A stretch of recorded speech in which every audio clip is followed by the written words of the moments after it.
Capítulo 8 Laboratório Milenar Estudando o que já deu certo. Geralmente as coisas não se ajeitam sozinhas. Você terá que parar e ir lá ajeitar. Problemas não resolvidos hoje podem se tornar gigantes amanhã.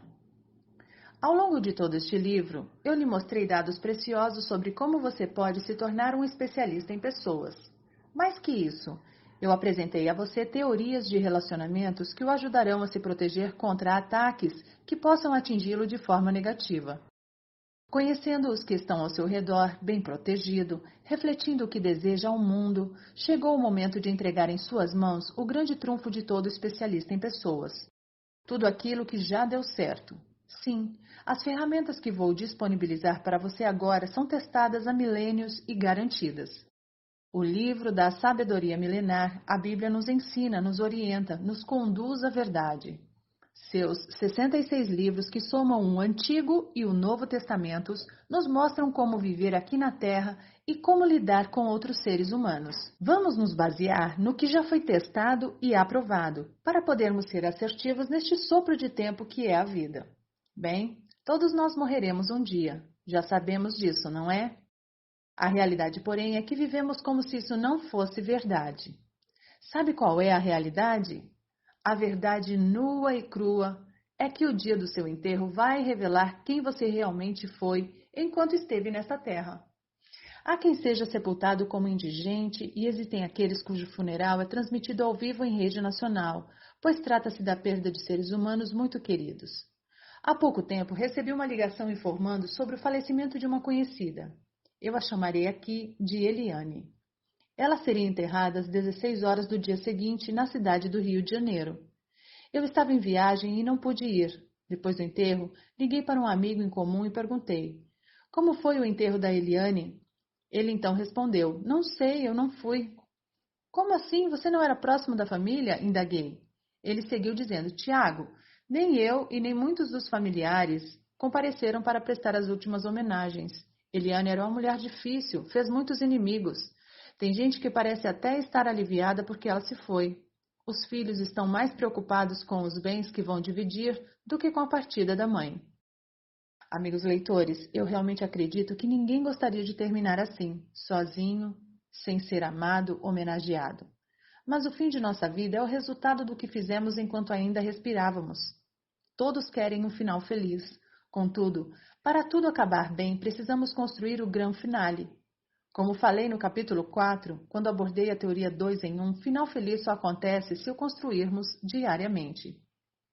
Morreu Davi em ditosa velhice, cheio de dias, riquezas e glória, e Salomão, seu filho, reinou em seu lugar. 1 Crônicas 29 e 28. Davi, o famoso rei de Israel, faleceu velhinho, sem doenças terríveis, com muito dinheiro no bolso e sendo honrado pelas pessoas.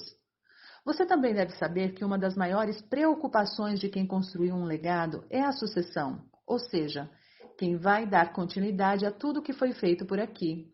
Davi não viveu esse dilema. Quando partiu, seu filho Salomão assumiu o reino, dando sequência àquilo que seu pai começou. Repare nas palavras do próprio Salomão em Eclesiastes 7, 8a. Melhor é o fim das coisas do que o seu princípio. Davi terminou a vida melhor do que quando começou e, sem dúvida, essa é a vida que todo mundo quer viver. Como todo ser humano, porém, o rei que havia sido cuidador de ovelhas na adolescência enfrentou duras batalhas no percurso de sua existência. Davi teve problemas sérios com alguns incontornáveis. Sua esposa Mical é um exemplo. Ele também precisou resolver sérios escândalos e algumas perseguições da parte de seus filhos. O rei cometeu erros que trouxeram graves consequências para sua vida e para Israel. Mas afinal, qual ser humano nunca errou? Davi era intenso em tudo o que fazia. Era um guerreiro habilidoso com a espada, mas tinha um diferenciado e visível temor a Deus. Um respeito profundo pela vontade de Deus. Ele não ousava ir contra uma direção divina. Isso tudo não impediu que, em alguns momentos de sua vida, ele quebrasse todas as regras da ética, da moral e do que chamaríamos hoje em dia de vida cristã.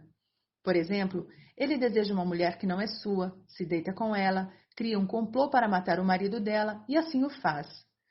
Sim, Davi era humano e tinha impulsos como todo ser humano tem. É exatamente por isso que o estamos estudando. Ele era como a gente, mas ele terminou bem. E como pode alguém que é tão gente como a gente ser chamado de homem segundo o coração de Deus? Bom, vamos lá. Primeiro, Davi era rei, mas tinha amigos de verdade. Jonatas, filho de Saul, foi apenas o primeiro de muitos amigos. Davi soube manter as esferas da amizade. Tinha amigos íntimos, mas também os necessários e os estratégicos. Segundo, Davi era poderoso, mas a simplicidade era sua rotina. Ele tocava a harpa e dançava de alegria. A felicidade está na simplicidade. Quanto mais complexa você tornar a sua vida, mais longe de ser feliz estará. Terceiro, ele tinha muitos inimigos, mas nunca foi derrotado. Davi soube formar equipes para que o protegessem. A Bíblia relata as várias vezes em que ele foi salvo por alguém de sua equipe, por exemplo, Abissai o protegeu de um filisteu certa vez. Quarto, tinha momentos de raiva, mas era quebrantado de coração. Esse lance de nunca se achar superior fez que Davi sempre reconhecesse seus erros rapidamente. Isso o manteve nas graças de Deus, como quando o profeta Natã o exortou por desejar a mulher de seu general. Quinto, era provocado, mas não entrava em guerras que não eram dele, como quando teve chance de assumir o trono de Israel se matasse Saul, mas se recusou a fazer isso. Sexto, sabia lidar com os incontornáveis, como no caso de seu filho Absalão, que o traiu e tentou usurpar o trono. É preciso entender que Davi sabia usar o silêncio, protegia o seu coração, emoções, com o escudo da humildade e, acima de tudo, temia a Deus. Anote estas 3 características de um especialista em pessoas. Fala pouco, é humilde, teme a Deus sobre todas as coisas. O segredo de Davi, como ser humano e acertar na vida ao mesmo tempo. Não devemos permitir que alguém saia da nossa presença sem se sentir melhor e mais feliz. Madre Teresa de Calcutá. Este pastorzinho de ovelhas que se transformou em um lendário rei era um especialista em pessoas. Sim, caro amigo, Davi sabia lidar com gente. Este para mim foi o grande trunfo do adolescente que foi rejeitado pela família e escarnecido pelos irmãos. Desde o início de sua história na Bíblia, você vê Jessé esquecendo de Davi quando o grande profeta Samuel visita sua casa em busca do próximo rei de Israel. Por outro lado, não há indicações de que Davi tenha se esquecido de seu pai. Você encontrará seus irmãos zombando dele. Quando Davi foi levar o almoço para os irmãos no fronte de batalha contra o gigante Golias, riram dele por querer lutar, mas você jamais verá Davi retribuindo esse mal. Essa afronta veio exatamente daqueles que são de seu próprio sangue e na famosa batalha contra o gigante. Sabe o que Davi fez? Focou na missão que tinha de cumprir e não na implicância dos incontornáveis. Entendeu? Quando fugia de Absalão, o próprio filho que acabara de usurpar seu trono, Simei gritava maldições pelo caminho e insultava duramente o usurpador. Mas Davi deixou essa grave afronta de lado. Certa vez ele ficou irado de tal forma que desejou matar Nabal, homem rico que se recusara a alimentar seu exército. Ao ouvir um pedido humilde de Abigail, a esposa de Nabal, que depois de enviuvar se tornaria sua esposa, Davi ficou constrangido e mudou de ideia. Já era rei quando tornou-se amante de Batseba e mandou matar Urias, marido dela. Davi se arrependeu tão logo foi exortado pelo profeta e tentou de tudo para que outras pessoas não fossem feridas pelo seu erro. Quando teve que fugir do seu sogro Saul, escondeu-se em uma caverna. Tendo a oportunidade de vingar-se e matar Saul, preferiu ficar ali e treinar seu exército. Há pessoas que simplesmente conhecemos, outras Deus nos apresenta. Durante o processo de se tornar um especialista em pessoas, você vai conhecer muita gente. Certas pessoas o próprio Deus vai colocar em seu caminho. Algumas pessoas serão consolo para você, outras confidentes. Algumas vão entrar na sua vida para desafiá-lo a crescer e a dar o próximo passo. Outras serão o teste para a sua paciência, e isso não quer dizer que não foram enviadas por Deus. Algumas vão machucar você, mas isso não vai derrubá-lo, e sim servir como alavanca para que amadureça. Uma coisa é certa, você será afiado. Assim como o ferro afia o ferro, assim o homem afia o seu amigo. Deus colocou Jonatas no caminho de Davi. Ele foi um amigo leal e verdadeiro. Esteve com Davi nas suas piores dificuldades. Nem todos os amigos, porém, são assim. Em Salmos 41:9, lemos o seguinte: Até o meu amigo íntimo, em quem eu confiava, que comia do meu pão, levantou contra mim o calcanhar. Nesse verso, Davi fala de outros amigos que o levaram a ter experiências que o conduziram à maturidade. Sei que não é fácil, mas é dessa forma que o ser humano aprende. De volta à luta entre mundo ideal versus mundo real.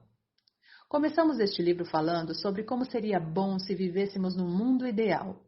Esse mundo já existiu um dia. Era conhecido como Jardim do Éden. Agora pense comigo.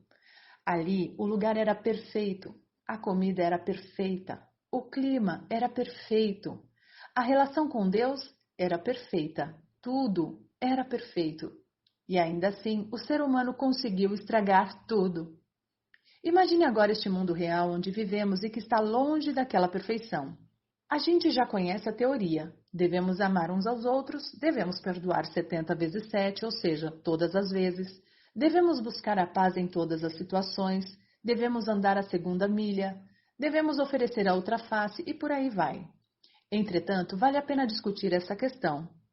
Porque na teoria é simples, mas na prática, lidar com pessoas é um desafio diário para qualquer um, ainda mais para quem crê em Jesus e busca a eternidade.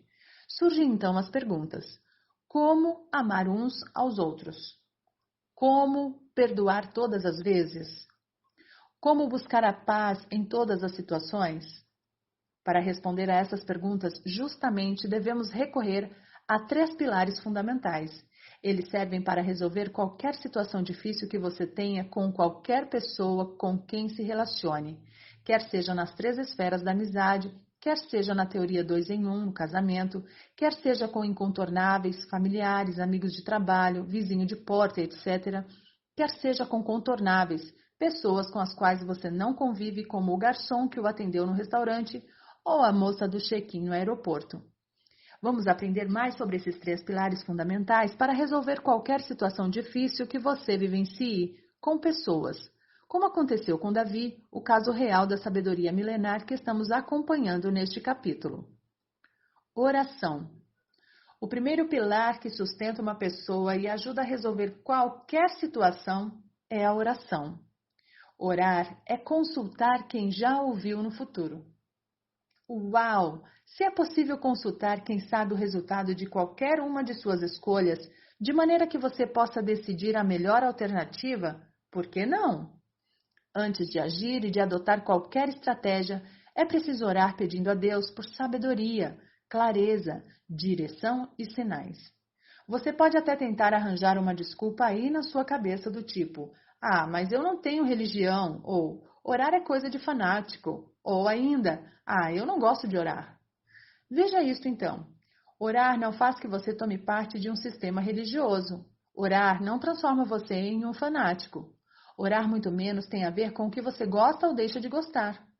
Orar é uma necessidade do ser humano, tendo em vista que somos corpo, alma e espírito.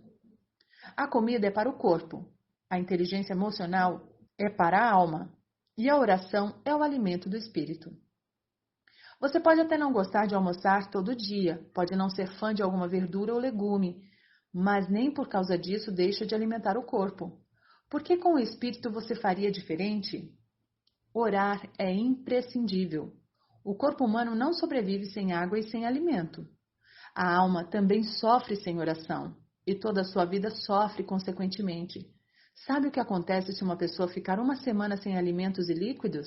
Segundo reportagem da revista Super Interessante, pode implicar sérios riscos para a saúde, levando inclusive à morte. Abasteça a sua alma. Peça a Deus que abra os seus olhos, os seus ouvidos, a sua mente e acalme o seu coração diante das controvérsias da vida. Peça a Deus que ajude você a enxergar da maneira como Ele enxerga a situação pela qual você está passando.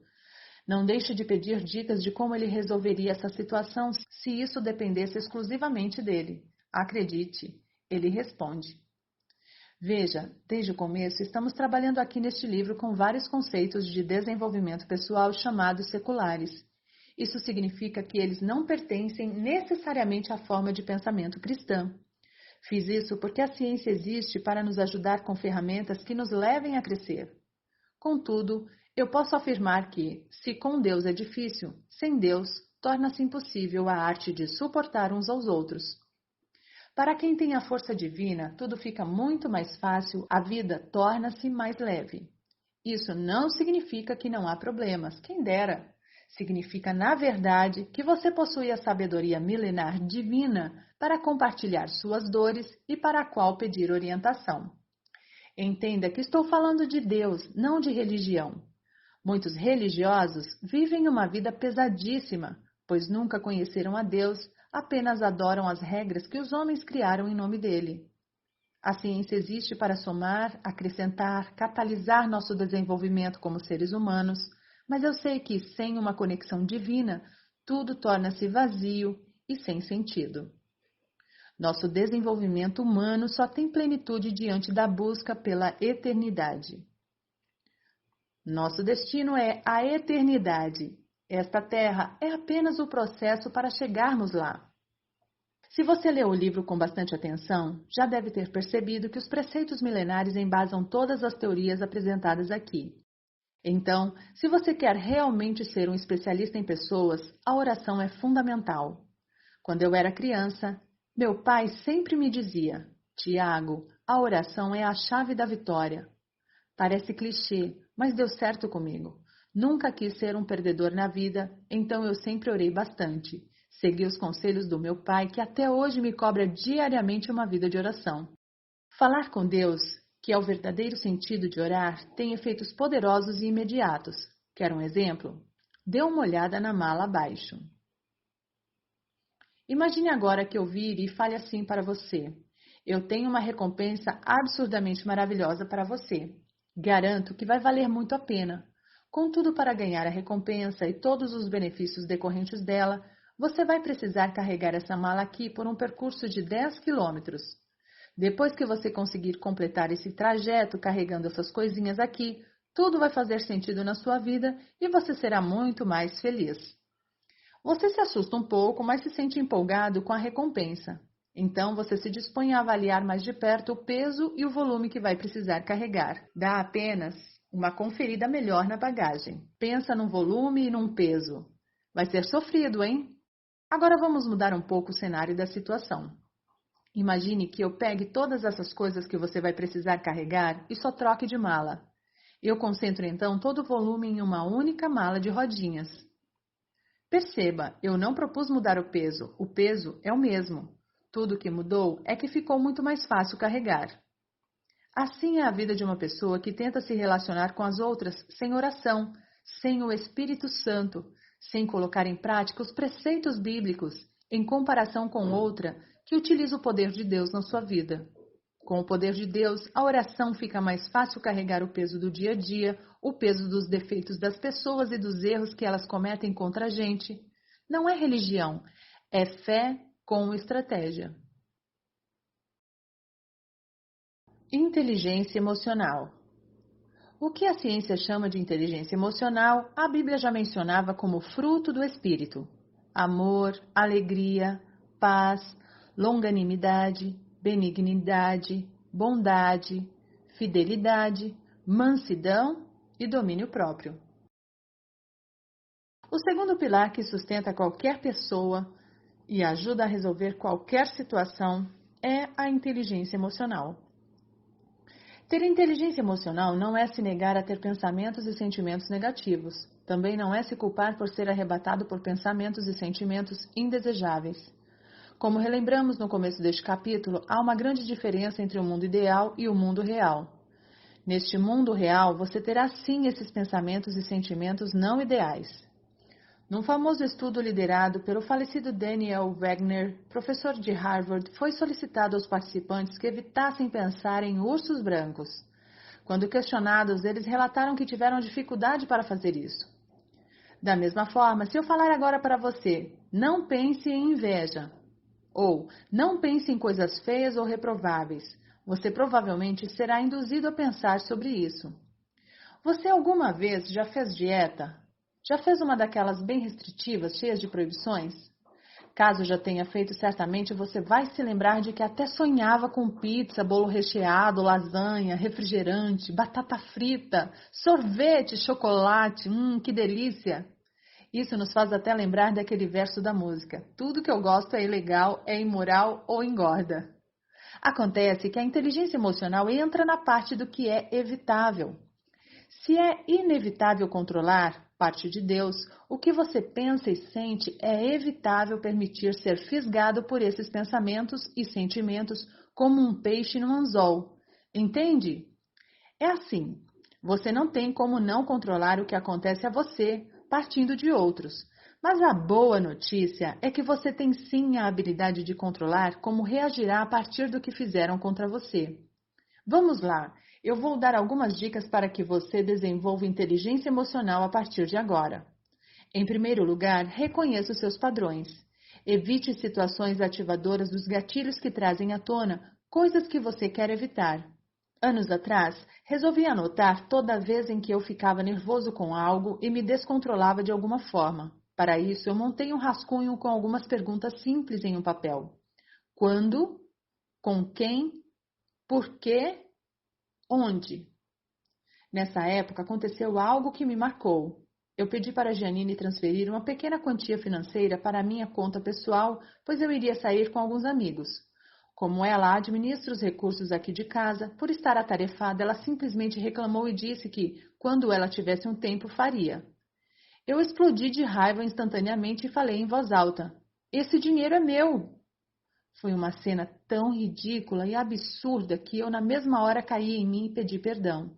Mas anotei: quando, com quem, por quê, onde. Sabe o que eu descobri depois de meses nessa investigação?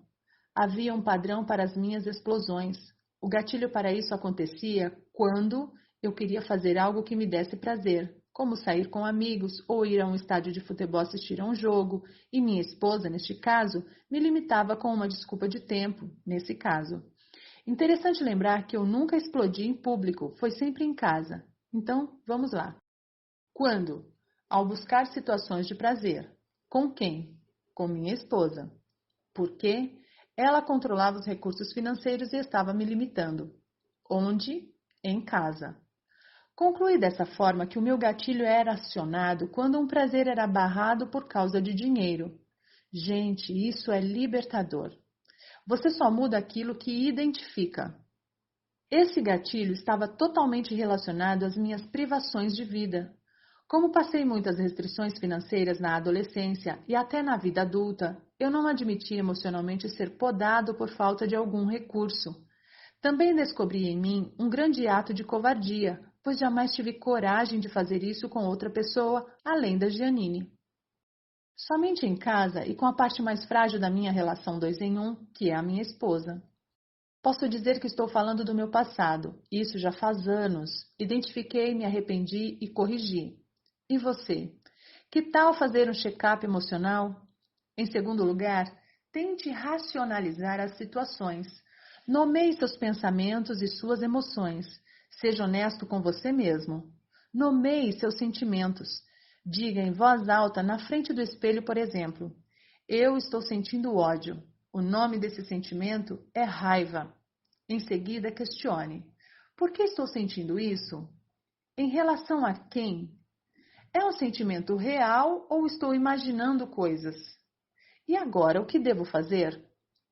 Para se tornar um especialista em pessoas, você precisa do fruto do espírito. Então precisa renunciar aos instintos primitivos da carne, aos impulsos humanos: prostituição, impureza, lascívia, idolatria, feitiçarias, inimizades, porfias, ciúmes, iras, discórdias, dissensões, facções, invejas, bebedices, glutonarias e coisas semelhantes a essas.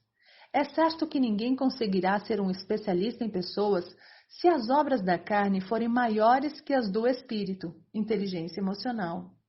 Obra da carne. prostituição, impureza, lascívia, idolatria, feitiçaria, inimizade, porfia, ciúme, ira, discórdia, dissensão, facção, inveja, bebedice, glutonaria, coisas semelhantes.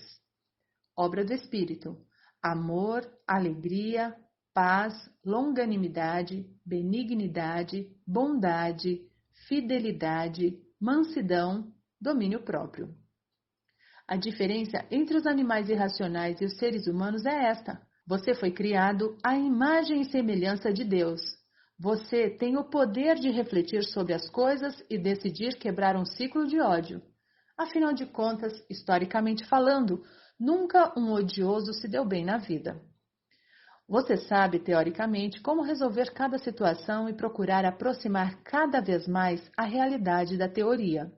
Basta perguntar-se: diante dessa situação, o que Jesus faria no meu lugar e como eu posso imitar os passos do Mestre? Haja com base em seus valores. Você tem uma lista de valores?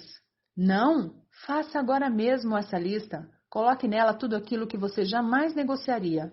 É bom ter isso por escrito e sempre à vista. Em terceiro lugar, mude o foco. Isso é importante. Dê um prazo determinado para ruminar as situações, mas não se perca nisso.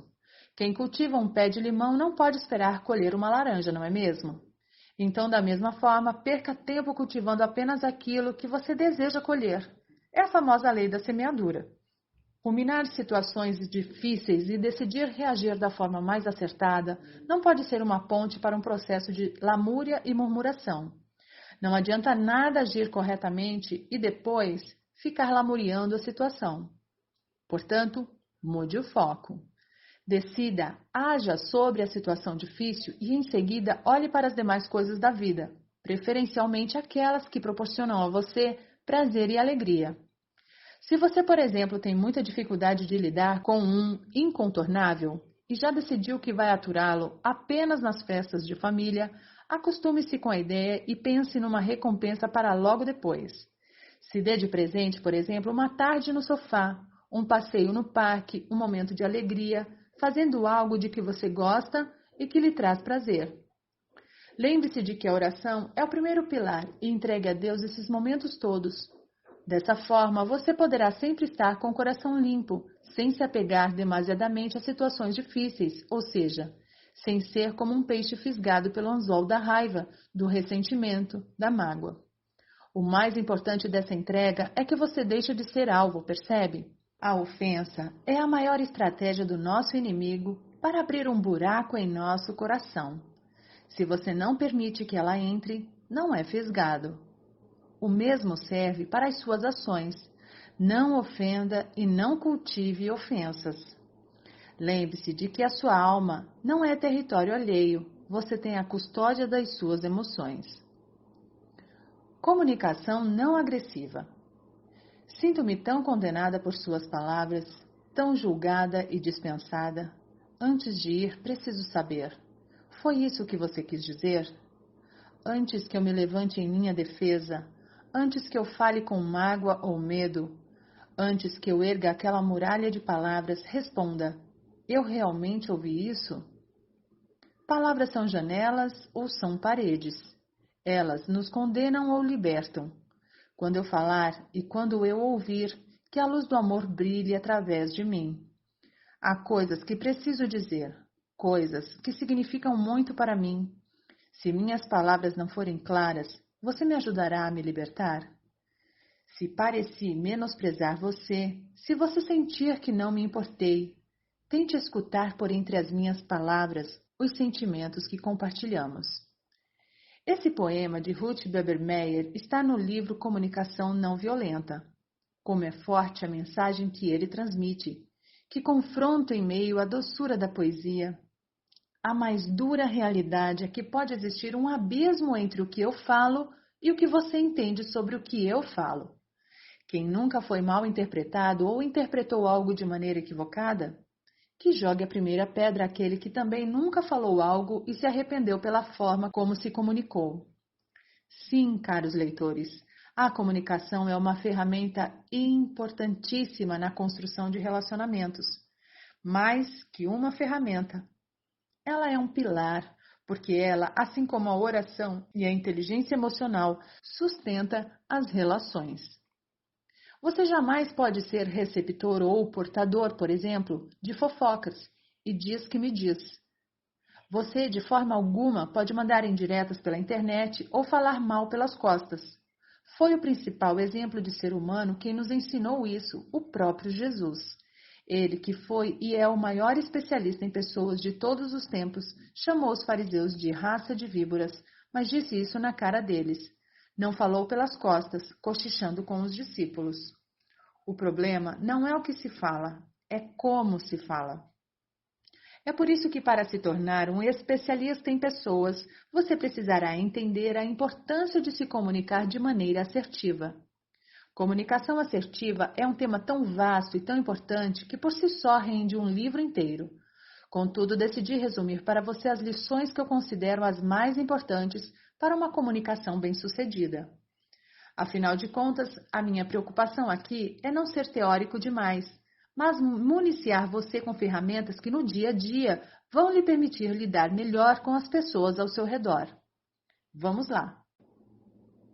Princípios básicos da comunicação direta não agressiva. 1. Sempre que puder, sorria. A não ser que o assunto sobre o qual estejam conversando seja triste, pesado ou realmente sério, procure sorrir e ser agradável na medida do possível. 2. Olhe nos olhos ao conversar com alguém. Os olhos são a janela da alma e é pelo olhar que se cria conexão com as pessoas. 3. Quando for necessário diálogo aberto e alinhamento de expectativas, procure conversar pessoalmente. Se não for possível, telefone. A comunicação escrita é um dom que nem todos têm, ainda mais se forem amigos íntimos ou mesmo necessários, e principalmente pessoas incontornáveis. As pessoas se sentem importantes quando você as procura para um diálogo pessoalmente ou por telefone, uma vez que quase ninguém faz mais isso hoje em dia. 4. Reflita, memorize e utilize os seguintes pensamentos, frases em conversas de alinhamento de expectativa. A. Todos nós temos pontos de vista diferentes. Como podemos conciliar os nossos? B. Mostre-me ou fale-me sobre como você está se sentindo. Depois eu também lhe falarei a respeito de como estou me sentindo. C. Você pode jogar uma luz sobre esse problema? D. O que você espera de mim? Está preparado para ouvir o que eu espero de você? E. Seria possível agirmos de qual forma daqui para frente, de modo que nós dois possamos nos entender melhor?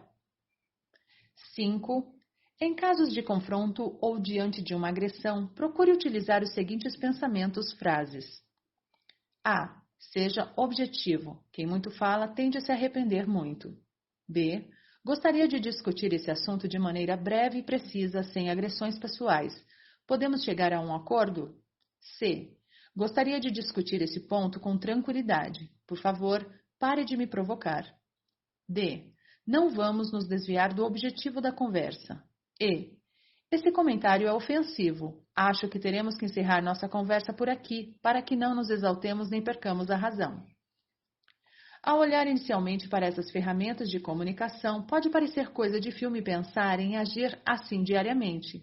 Na verdade, porém, são ferramentas que grandes heróis bíblicos usaram para fazer a diferença, a ponto de entrarem para a história em razão disso. São estratégias para que você construa um fim bem melhor do que o seu início. Você não pode escolher onde nasceu, mas pode decidir como vai viver. Você não teve a chance de escolher quem foram seus pais, mas o tipo de pai ou mãe que você será, isso é possível decidir. Decisão, comunicação, resultados. Decida como você guiará os seus sentimentos, as suas reações e atitudes. Comunique-se de forma certeira e direta. Aguarde os resultados. Jesus, a imagem do Deus invisível. O que isso quer dizer? Dando graças ao Pai que vos fez idôneos à parte que vos cabe da herança dos santos na luz. Ele nos libertou do império das trevas e nos transportou para o reino do Filho do seu amor, no qual temos a redenção, a remissão dos pecados. Este é imagem do Deus invisível, o primogênito de toda a criação, pois nele foram criadas todas as coisas, nos céus e sobre a terra, as visíveis e as invisíveis, sejam tronos, sejam soberanias, quer principados, quer potestades, tudo foi criado por meio dele e para ele. Ele é antes de todas as coisas, nele tudo subsiste. Aprendemos que o mundo reflete aquilo que apresentamos como espelho. Assim também, Jesus é o reflexo de Deus no espelho, é a demonstração de como ele é. Eu só não digo que Jesus é a amostra grátis do céu em razão do alto preço que foi pago para que hoje soubéssemos que a eternidade é possível. De graça realmente não foi, custou o sangue do Filho de Deus na cruz pelo nosso pecado. Escrevo este último capítulo em lágrimas, pois reconheço que a minha vida e tudo o que estou experimentando hoje não seriam possíveis se Jesus não tivesse perdoado os meus pecados antes mesmo de eu cometê-los, e se por graça e misericórdia não tivesse me mostrado o passo a passo da sobrevivência aqui na terra por meio de sua biografia, os 4 evangelhos. Neste momento estou atravessando o Oceano Pacífico, voltando para casa. Sentado nesta poltrona de avião, observando os comissários de bordo passarem de um lado para o outro, veio um estalo em minha mente que me fez entender toda a correria da minha vida. Passo tanto tempo viajando por conta do trabalho que há dias em que nem sequer me lembro da cidade onde estou. Existem períodos em que não consigo conter o choro de extrema saudade de casa e das minhas crianças. Em muitos momentos, olhando-me no espelho de um hotel, perguntei a mim mesmo: por que você faz isso, rapaz? Viva uma vida normal. Para que tanto esforço? Em uma dessas vezes, Jesus respondeu à minha pergunta. Você faz isso porque foi o que eu fiz por você. Depois de ter resgatado e perdoado você, confiei-lhe a missão de salvar, pregando o evangelho, treinar e amadurecer as pessoas, por meio dos cursos, das conferências e dos livros. Mas que pronto respondi: eis-me aqui, Senhor. Hoje eu vivo para melhorar a vida das pessoas, porque tudo o que Jesus fez foi por elas. Conforme a Bíblia revela, Cristo estava na eternidade, andava por ruas de ouro, habitando em mansões celestiais, era adorado 24 horas por dia por anjos e arcanjos e decidiu deixar tudo isso para vir a esta terra, comprar com preço de sangue a única coisa que havia aqui embaixo, mas os céus não possuíam: pessoas. Tudo foi por você e por quem está à sua volta. O propósito deste livro em tornar você um especialista em pessoas é justamente porque nada agradaria mais a Deus do que você aprender a cuidar de quem Ele decidiu salvar. Aprenda a cuidar daqueles que Jesus decidiu salvar. Depois de percorrermos juntos os capítulos anteriores deste livro, sabemos que é difícil lidar com pessoas e que muitas delas nos ferem bastante. Sabemos também que você e eu demos o mesmo trabalho para Deus e ainda assim Ele preferiu amar e salvar a você e a mim. Encerro este livro deixando claro que não há outro caminho. Aprenda a lidar com as pessoas. Seja humilde, paciente e esteja sempre disposto a perdoar, pois não se trata dos seus sentimentos ou emoções. O propósito é divino e eterno e é salvar pessoas. Jesus, tecnicamente, deveria ser um líder religioso, mas ele contraria esse título quando demonstra publicamente que a vida de uma pessoa vale mais do que qualquer lei religiosa. Os escribas e fariseus trouxeram à sua presença uma mulher surpreendida em adultério, e fazendo-a ficar de pé no meio de todos, disseram a Jesus: Mestre, esta mulher foi apanhada em flagrante adultério, e na lei nos mandou Moisés que tais mulheres sejam apedrejadas. Tu, pois, que dizes? Isto diziam eles, tentando-o para terem de que o acusar. Mas Jesus, inclinando-se, escrevia na terra com o dedo. Como insistissem na pergunta, Jesus se levantou e lhes disse: Aquele que dentre vós estiver sem pecado, seja o primeiro que lhe atire pedra. E tornando a inclinar-se, continuou a escrever no chão. Mas ouvindo eles esta resposta, e acusados pela própria consciência, foram se retirando um por um, a começar pelos mais velhos, até os últimos, ficando só Jesus e a mulher no meio onde estava. Erguendo-se Jesus e não vendo a ninguém mais além da mulher, perguntou-lhe: Mulher, onde estão aqueles teus acusadores? Ninguém te condenou? Respondeu ela: Ninguém, Senhor. Então lhe disse Jesus: Nem tampouco te condeno. Vai, e não peques mais. Jesus não se importava com religiosidade. Jesus chorava por pessoas. Ele viveu para ensinar pessoas. Ele morreu na cruz e ressuscitou por causa da gente. Fez tudo isso para redimir pessoas. Tudo se trata de gente e da gente. Seja um especialista em pessoas. Ame como ele ama.